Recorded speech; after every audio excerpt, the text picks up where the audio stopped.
Bonjour tout le monde, pour la construction d'aujourd'hui, j'aimerais tout simplement un triangle ABC de longueur 3 cm, 4 cm et 5 cm. J'ai fait la construction, je vois bien que je peux la déplacer, que je peux l'orienter comme je veux, mais qu'il m'est impossible de la déformer. La vidéo se décomposera en deux autres parties, la construction en elle-même, qui utilisera comme d'habitude des cercles de centre et de rayon de données, et la troisième partie qui va correspondre à l'embellissement. À noter que pour les élèves de 4e et de 3e, j'attends un petit travail supplémentaire que je vous expliquerai à la fin de cette vidéo. Voilà, on se retrouve tout de suite après. Essayez quand même de faire la construction par vous-même pour vous entraîner, avant de regarder la solution s'il vous plaît.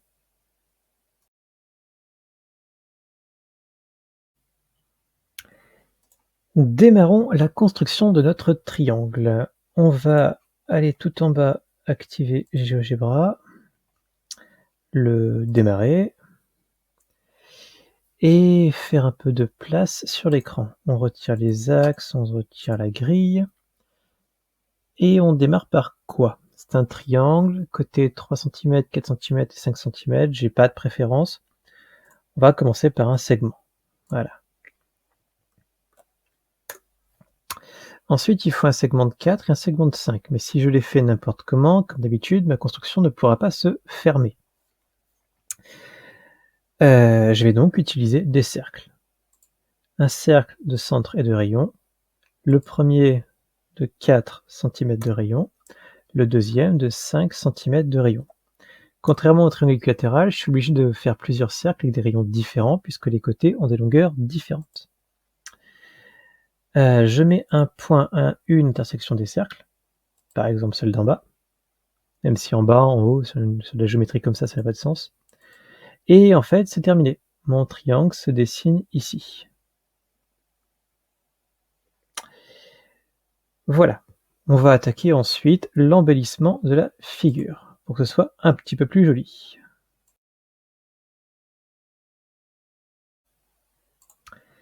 Pour embellir notre figure, on va commencer tout simplement par la tracer. On a un point C, un point B, un point A, et on revient à C.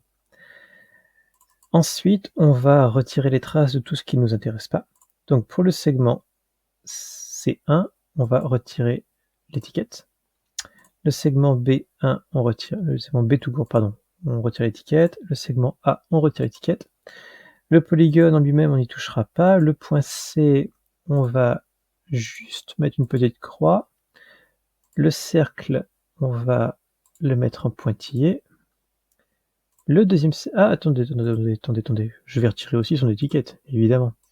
C'est de la construction, ça n'est pas vraiment nécessaire de mettre l'étiquette. Pareil pour le deuxième cercle, on retire l'étiquette, on met un trait pointillé parce que c'est un trait de construction. Le segment F, je peux carrément ne pas l'afficher, puisque j'ai repassé par-dessus avec l'option polygone. Le point A, on l'affiche, on met son étiquette, mais aussi on met une petite croix. Et le point B, pareil, une petite croix. Voilà, la figure est terminée, je peux vérifier la déplacer. Il n'y a pas de souci particulier. Je peux tourner, je peux l'orienter comme je veux, mais je ne peux pas la déformer. Alors, il y aurait une question que l'on pourrait poser aux élèves de 4e et de 3e. Ce serait évidemment de démontrer que ici on a un angle droit, puisque ça y ressemble bien et que on a les outils pour ça. On peut déjà mesurer les angles, voir combien ça fait. Eh oui, ça fait bien 90 degrés. Enfin, le logiciel nous calcule 90. Ici, il nous calcule 36 degrés 87, et là, 53 degrés. Oui, et 50, à peu près 54 degrés. À peu près 53 degrés. Donc, je vais vous demander, chers élèves de 4e, de me démontrer que ce triangle est en fait un triangle rectangle, qu'ici on a bien 90 degrés.